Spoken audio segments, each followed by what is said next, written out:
Going on a Disney cruise sounds like my personal nightmare. They're crowded, way too loud, and you're stuck in the middle of the ocean for days with nowhere to go. However, I've recently discovered these cruises may also be home to some very unique and potentially amazing restaurants, including one inspired by my favorite Disney movie ever, Ratatouille. So over the next 3 days, I'll be going on a Disney cruise for the very first time and eating at every restaurant on board just to see if the food alone makes the trip worth it.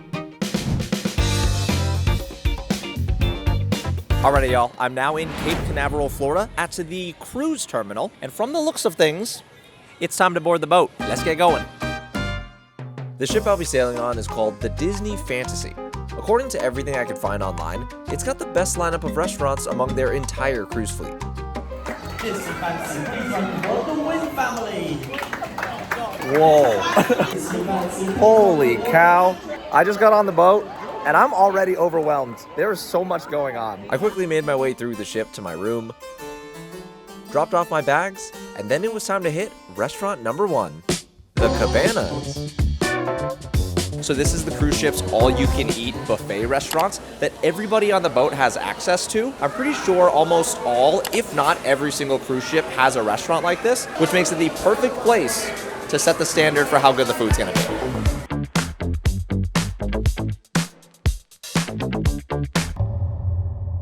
It is so packed in here, and this is just one part of the buffet. Not sure if y'all can hear, but there are so many little children running around. This is a lot. But I don't want to complain too much, so let's get on with the usual buffet tour. Over here we got a salad bar, a seafood station with, I think those are crab legs. That's surprising. A sushi bar, the meats, sandwich station, food from the grill, pizza bar, a dessert station, and even a little ice cream shop. Now that y'all are aware of what they got, let's fill this plate up. As I get my food, now would be a good time to mention I'll be judging every restaurant on this cruise ship simply based on the food and their overall vibe, all to see if any of these dining establishments can make going on a Disney cruise actually worth it. Officially found my place to sit. It's pretty nice. Here we have a pizza, a slice of mixed herb focaccia bread, grilled ham, grilled turkey, and this cute Donald Duck chocolate mousse. Let's dig in, starting with the grilled ham. Not bad. A little salty though. Grilled turkey time. Flavor is better, but this time the turkey is dry. Sadly, this is not a very good start. I'm kind of a pizza snob nowadays, and y'all can already tell, this is not great looking. Bon appetit! Zero crisp on the crust. And this sounds weird, but this pizza's like bland. Kind of tastes like nothing. Focaccia is also dry. Last but not least, this Donald Duck chocolate mousse. Please, at the very least, I'm praying this is good.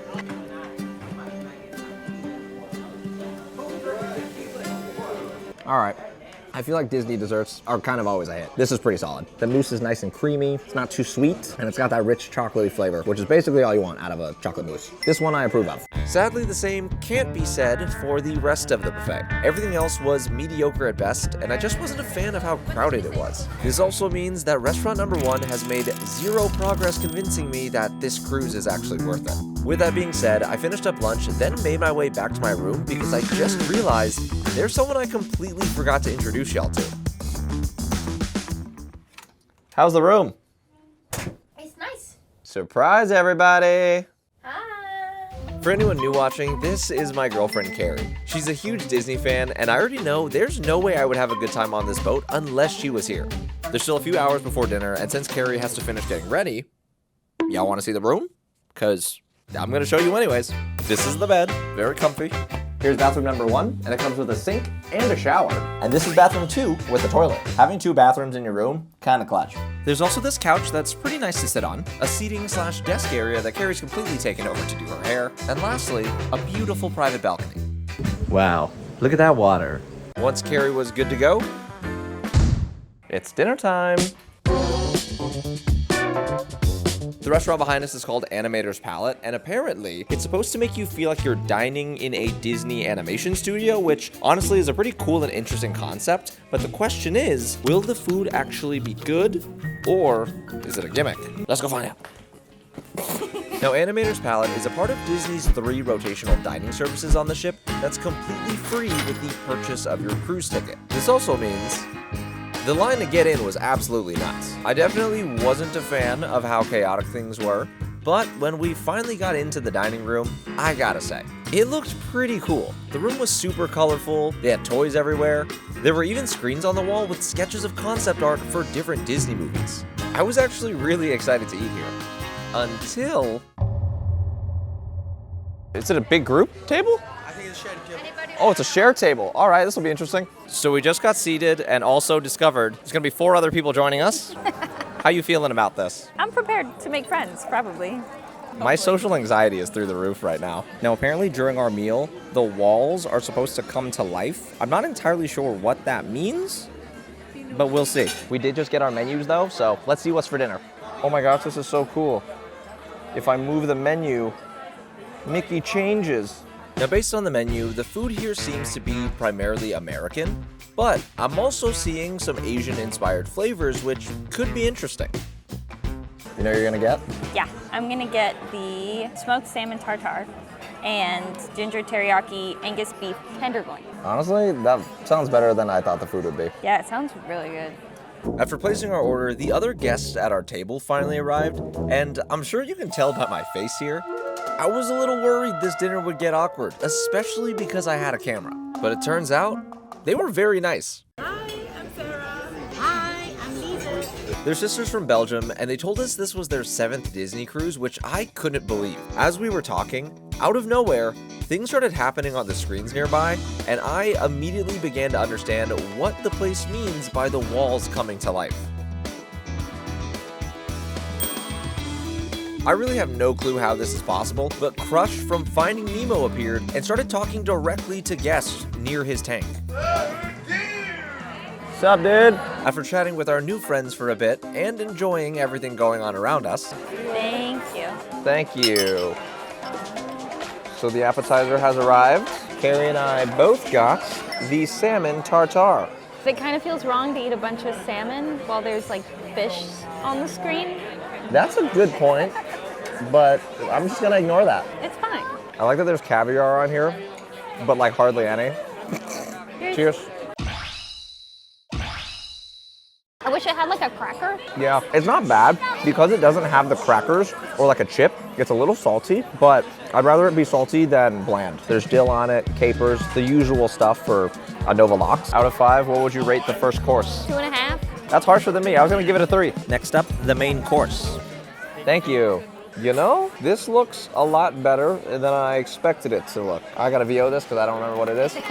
Here we have a beef tenderloin on a bed of wasabi mashed potatoes with bok choy and a tamarind barbecue reduction. Now, the first test for the food quality is whether or not they were actually able to make this beef tenderloin medium rare, like I asked. Fingers crossed.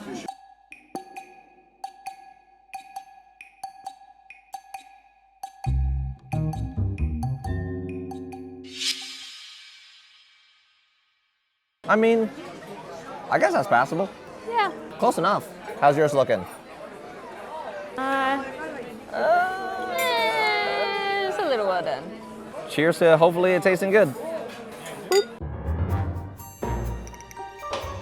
You know, that ain't half bad. I'm shocked to say this, but I agree. Flavor's not bad. The meat itself is more tender than I thought it would be. The barbecue glaze it's paired with, it's a little sweet, mostly savory, good amount of salt, way better than the buffet from lunch. I'll take it. Now, I'm not sure if this happens at every dinner, but during our meal... Why did our waiter just hand you handcuffs? I don't know. Apparently it's a puzzle. Our waiter proceeded to explain that his challenge to us was to disconnect this little ring from the handcuff somehow. He showed us that it was possible, and I'm a little ashamed to admit this, but I may have stopped eating and hyperfixated on this puzzle for the next 5 minutes or so. The food at this restaurant might not make me come back, but if I don't solve this puzzle, I might have to come back. I was so focused on this that Carrie literally had to remind me to eat the rest of my food.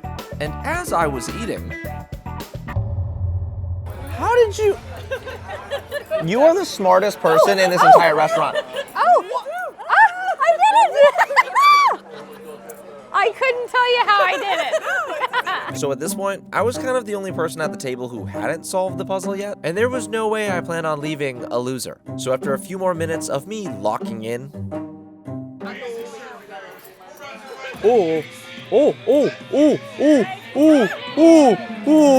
Yes! Victory! I still have no idea how I actually did that, but having strangers at the table for this very moment was quite nice since everyone was very supportive. We finished off dinner with some dessert, said bye to our new friends, and now we're back in our room. It's gotten quite late, and we are both exhausted. However, it's time to decide whether or not Animator's palette was enough for me to book another Disney cruise. After some careful deliberation, I'm gonna have to say it might have moved the needle a little bit. I ended up having a lot more fun than I planned on, and my only real critique is that the food could have been better. Things are looking good though, because the restaurants over the next 2 days are supposed to be way better. With that being said, we haven't even finished checking out this entire cruise ship yet, so the game plan for now is to get some sleep, wake up tomorrow for breakfast, and do the boat tour. Sound good? Yes. Time to go to sleep.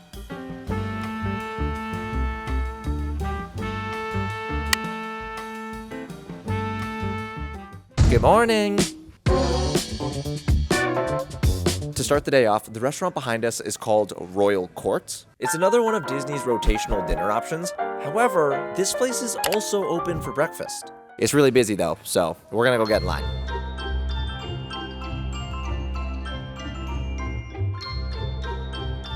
So we just got seated, and I gotta say, this dining room is beautiful. I cannot believe it. With its gold accents, extravagant decorations, and just the sheer size of the dining room, Royal Court doesn't feel like it belongs on a cruise ship at all. It's supposed to be inspired by the classic Disney princesses, but what's shocking to me is that it doesn't feel super kid-like. No, it's really like, feels like a fancy, Like elegant, kind of. yeah. I feel like a rich old person right now. This is kind of cool. What are your thoughts on the breakfast menu? I know they got Mickey waffles, I know you love a Mickey waffle. and it's got strawberry cream and fresh fruit.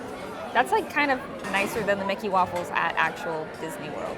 As for the rest of the menu, because it's breakfast, it's just your standard American breakfast foods, which is to be expected, but a few things on here do sound quite good. We placed our order, and while we waited, Karen and I thought it'd be fun to see if we could figure out how many Disney princesses were actually featured in the restaurants. They were a little hard to spot.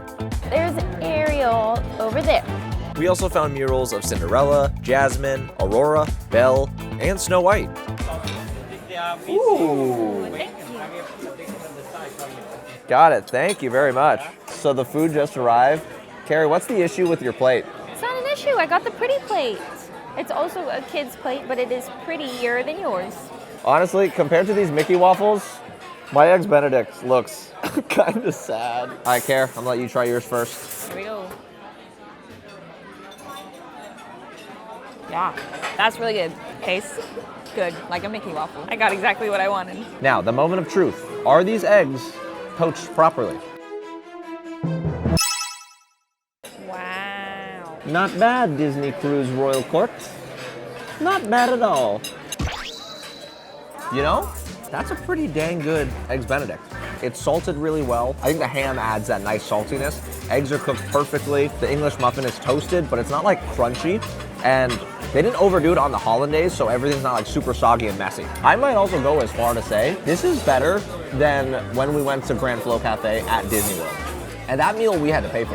Yeah, I agree. I think this is better. I'm very confused right about now, not gonna lie.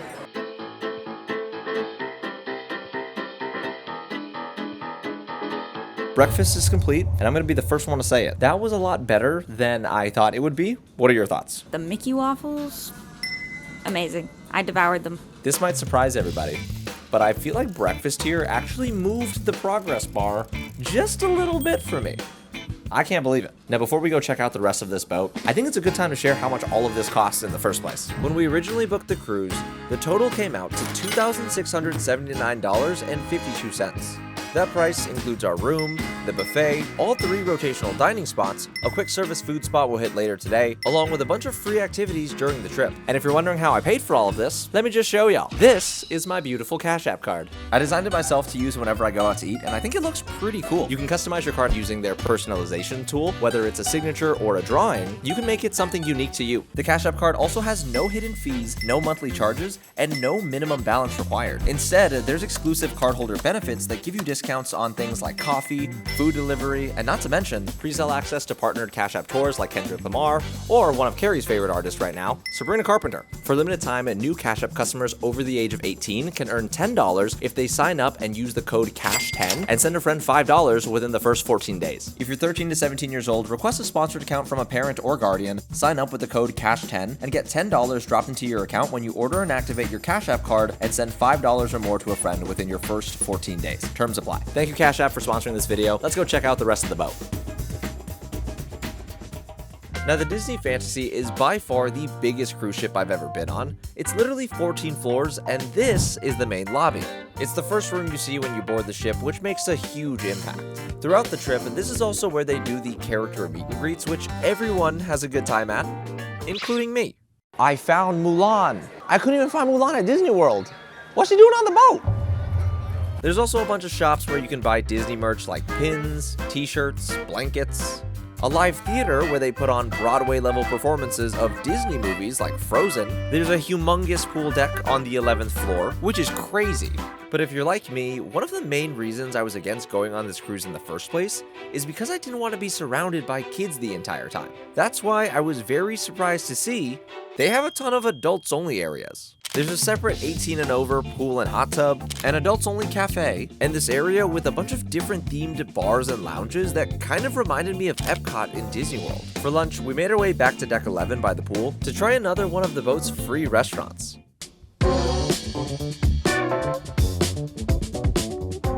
So this one is called Flo's V8 Cafe, and obviously it's based around the movie Cars.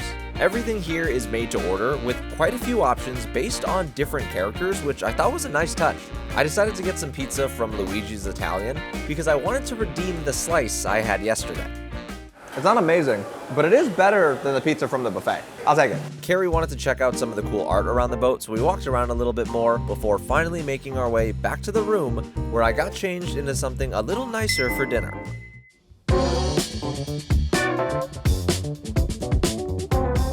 Ladies and gents, through those doors, over there, is Palo. This is one of Disney Fantasy's specialty restaurants where you do need to pay and is only available by reservation. They specialize in Northern Italian-inspired fine dining, and the best part is, it's adults only. Do you think a cruise ship can nail Italian fine dining? Maybe. That doesn't sound too confident. We're gonna go find out. Now, since this is the first specialty restaurant we're eating at, I was extremely excited. But that feeling quickly vanished when we ran into an issue right at check-in. Hello. We have a reservation for 2 at Palo. So the dress code required long pants. Did you bring any with you? That's right. I just got dress coded. Even though this restaurant is literally on a cruise ship, no shorts are allowed. The good news is I did pack a pair of jeans. I just had to sprint back to my room to put them on.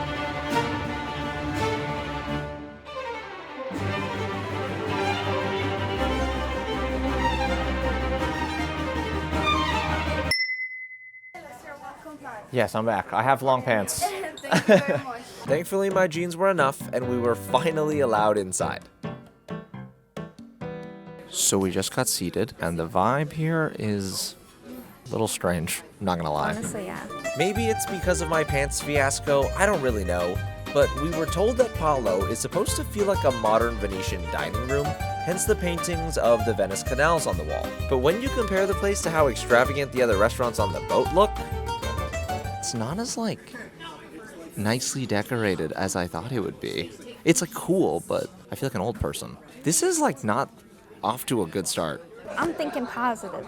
I'm not. I'm being a grump. This is not off to a good start. As we looked through the menu, the first thing that caught my eye was their prix-fixe menu, which cost about $55 per person. We'd each get to pick out an appetizer, a salad, an entree, and a dessert from the select options listed, which wasn't a bad deal at all. After placing our order, our waitress brought out the amuse-bouche, which was a single-bite potato gnocchi with a porcini mushroom sauce that was supposed to set the tone for the rest of our meal. Enjoy, Awesome. please. Thank you so much. The first bites at Palo. Cheers.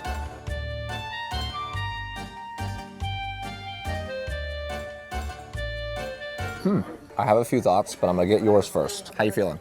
I like it. It was kind of sweet and I don't know if she said there was mushrooms in it, but it tasted like mushrooms. I'm glad you liked it. I wasn't the biggest fan. The gnocchi itself was really fluffy. That was nice. Flavor-wise, it was kind of lackluster for me.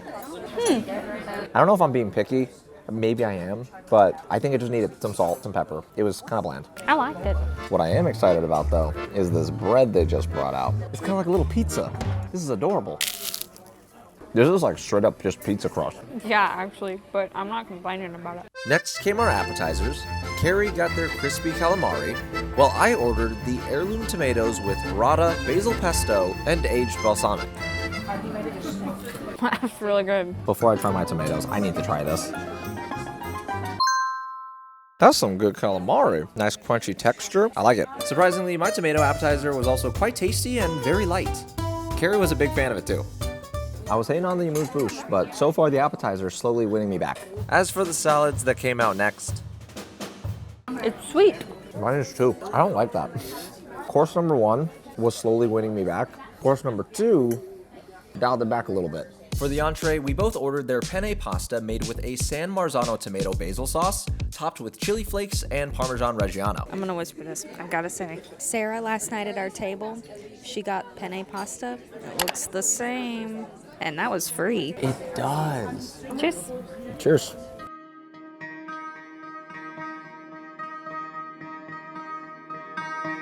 On the count of 3 at the same time, describe your thoughts on the food in one word. 3, 2, 1. Mid. Makes me feel bad. Me too. Genuinely, it's not terrible, but like, because this is framed as like a specialty restaurant, it's framed as fine dining Italian, that's where our expectations are. If I were to go into detail, I don't think the tomato in the sauce is reduced enough, which adds that like sharp acidic taste. It's also kind of like overly sweet, and texture-wise, it's kind of watery. To end off the meal, we got Palo's famous chocolate souffle, which actually looked amazing. Is dessert about to win us back? It might. Cheers. Cheers.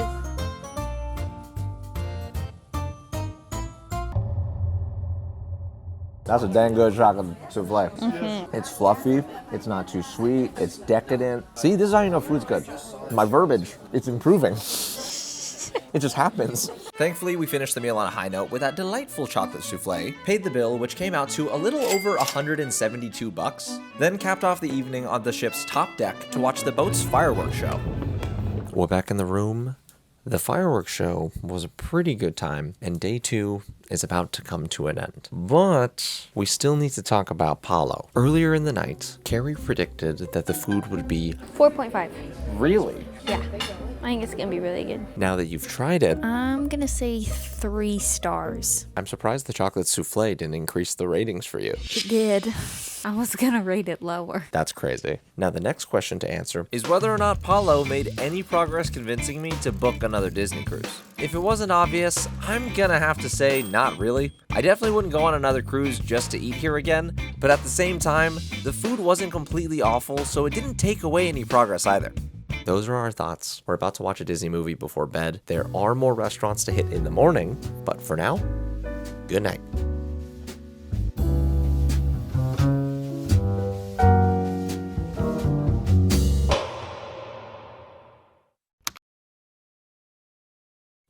So, we woke up a little late on day 3. The good news is, the next few restaurants don't open until later in the evening anyways, which means we had some time to kill on the boat. I got a coffee from the adults-only cafe. It was pretty good. For lunch, I ate some chicken tenders from Flo's. Then Carrie and I spent some time chilling by the pool for the first time this entire trip. Overall, it was a very nice and peaceful afternoon, until this happened. Hi, this isn't a part of my rotational dining, but I was seeing if I could still get a table early. Fortunately, I don't have a room. Completely full? I have single table. Oh, gotcha, okay. Sorry. Mr. Dylan, right? Yeah. Dylan, I'm sorry, but I'm on my own table. Okay, thank you anyways, I appreciate it, man. Well, we've just run into an issue. Behind me is a restaurant called the Enchanted Garden. This restaurant is themed after the Gardens of Versailles in France, and it's the last of the 3 rotational dining services on board the ship. It's also only open for dinner, but because I also have a reservation at the other specialty dining spot on the ship tonight, the only way for me to actually eat here is if they let me in during the first service. And as y'all just saw, that was a no-go. I'm a little bummed because the restaurant looks beautiful. They did let me go inside to get some B-roll shots, so hopefully y'all like what you see and don't get too mad at me. I did my best. I've literally been trying to request access to this spot ever since I got on the boat. My other reservation is in about an hour and a half, so all I can do at this point is move forward and go get ready. So I'll see y'all there.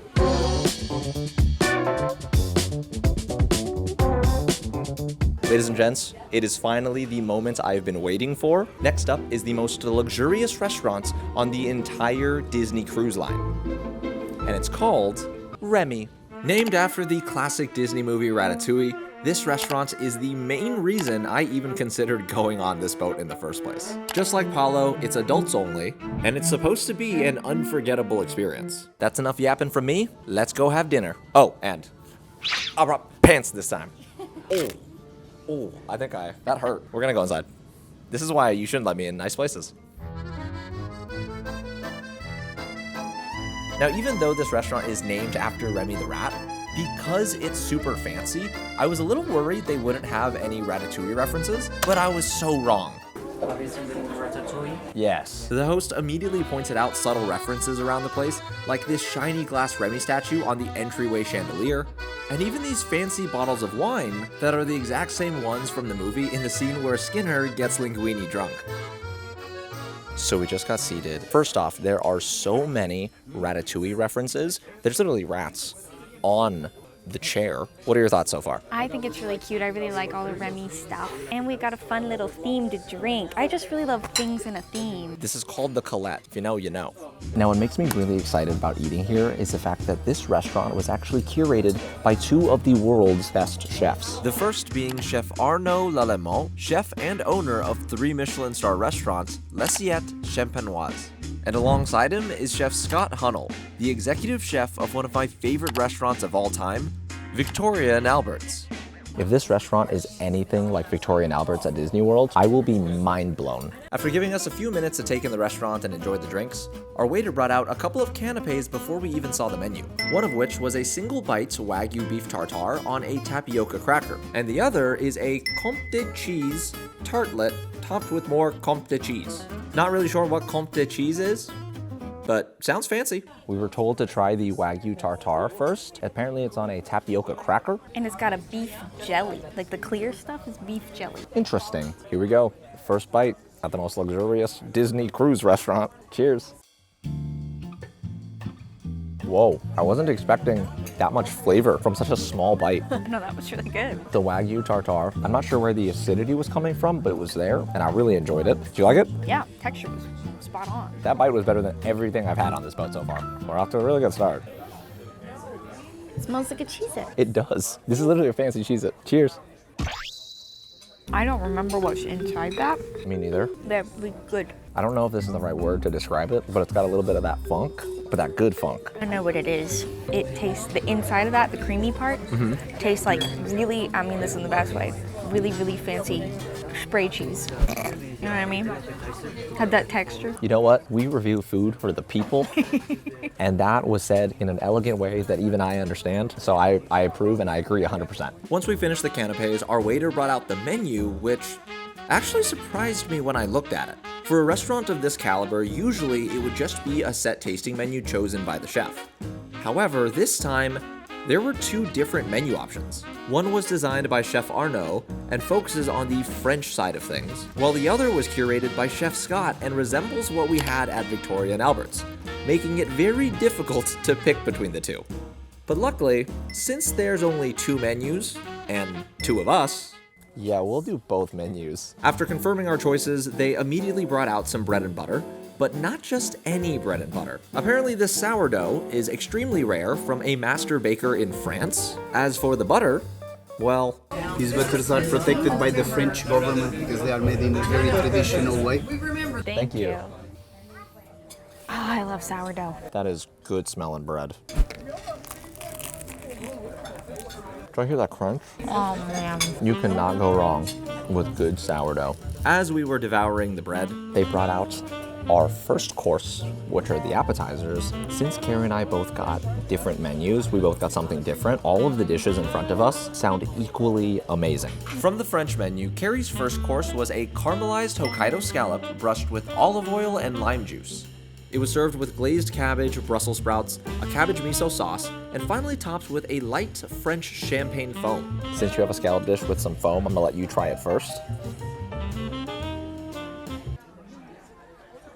Oh my god, you're gonna love that.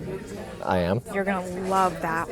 Oh my god. Carrie's hyping up her scallop dish, and I really want to try it, but I need to try my appetizer first because otherwise I'll just be eating off her menu. For my first course, I got a slightly seared yuzu marinated yellowtail amberjack on top of a chimichurri garnished with gooseberries served alongside a fried tempura shiso leaf. I was told to start by breaking this shiso leaf for a play on textures, so I'm gonna do just that. I think I got everything on the fork. Cheers.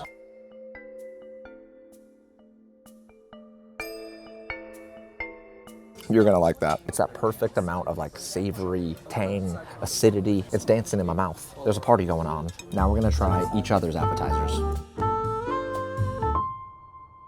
Oh my gosh. First off, the scallops are cooked perfectly. Got that deep umami flavor. Oh my gosh, that's crazy. Keep in mind, that was only the first course out of 5.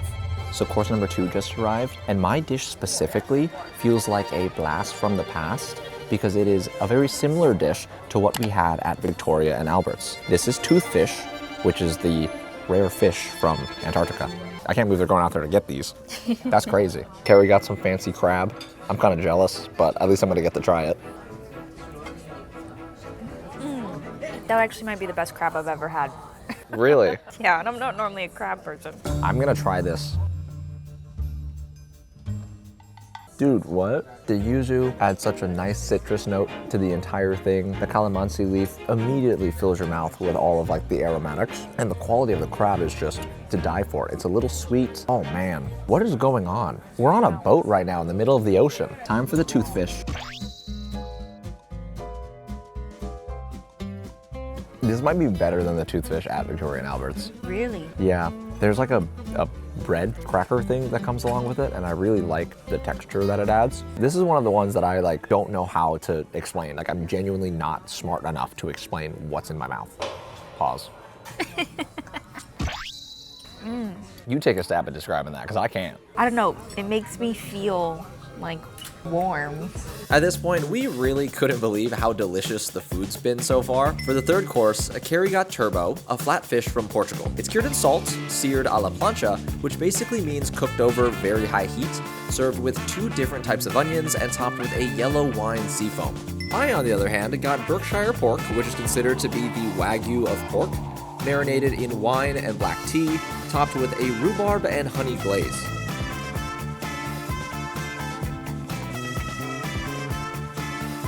I feel like I'm ascending right now. I'm gonna start levitating. So we finally made it to the main course, and we have 2 different types of wagyu. Carrie has Japanese wagyu, and I have the highest quality American wagyu possible from Snake River Farms. Both plates look absolutely stunning. Stunning. I'm ready to dig in. Me too. First bites at the same time? Yes.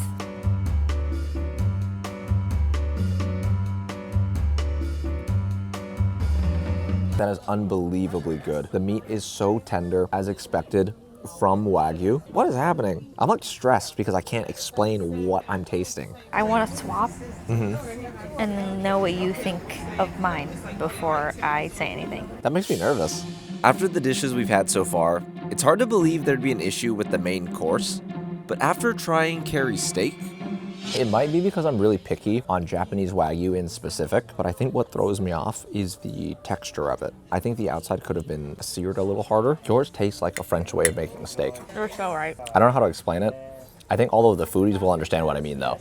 Now they also brought out more sourdough earlier, and we were told that the sourdough goes fantastic with our meat sauces. Sourdough time? Sourdough time. So cheers. Do a little dip, a little dippy dip.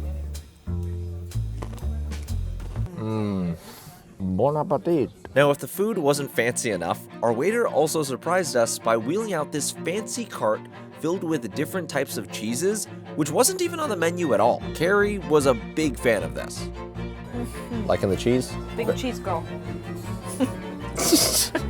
And after knocking down that cheese, it was finally the moment I'd been waiting for. Oh man.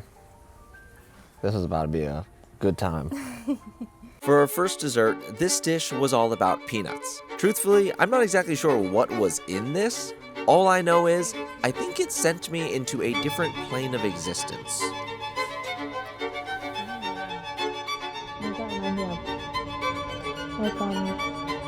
some type of candy. It's not too, like, it's peanut, not peanut butter. Yeah, I think that's it. I don't really like peanut butter. that's so good. This is just peanut. It's the perfect amount of sweetness. The next dessert was this peanut ice cream that I think was even better than the first one somehow. That's ridiculous. That's so good. Finally, we capped off dessert with this beautiful chocolate tart.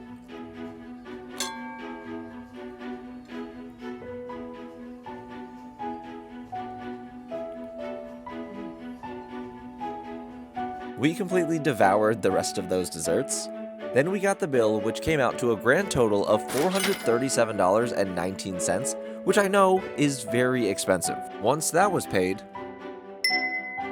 we're back in the room, and this Disney cruise is finally coming to an end. I don't even think we can come up with new words to describe that experience. It was fantastic. So, the only thing that's left for me to do is answer the question, would I book another Disney cruise? Carrie's gonna be happy about this one. I think the answer is yes. I would genuinely come back on this cruise just to go to Remy again, but that's not the only reason why. For some reason, the crowds and screaming kids on board didn't bug me as much as I thought they would, which allowed me to have a lot more fun outside of the actual restaurants. But most of all, I think it was just nice getting to spend time with Carrie. I travel a lot for these videos, and although I try to bring her along as much as possible, schedules don't really work out every time, and it's just always more fun for me when she's around. I know why. Disney magic. That's why. Sure. We'll end it on that note. I don't know what else to say, but ratatouille. Rat-patootie. Oh, and while I still have everybody, I just want to say thank you so much for 1 million subscribers. This has been one of the craziest years of my life, and I'm so grateful to everyone who takes the time to watch a single one of these videos. I'm really excited to see what the future holds. Hopefully, some fun videos. But for now, see y'all in the next vid.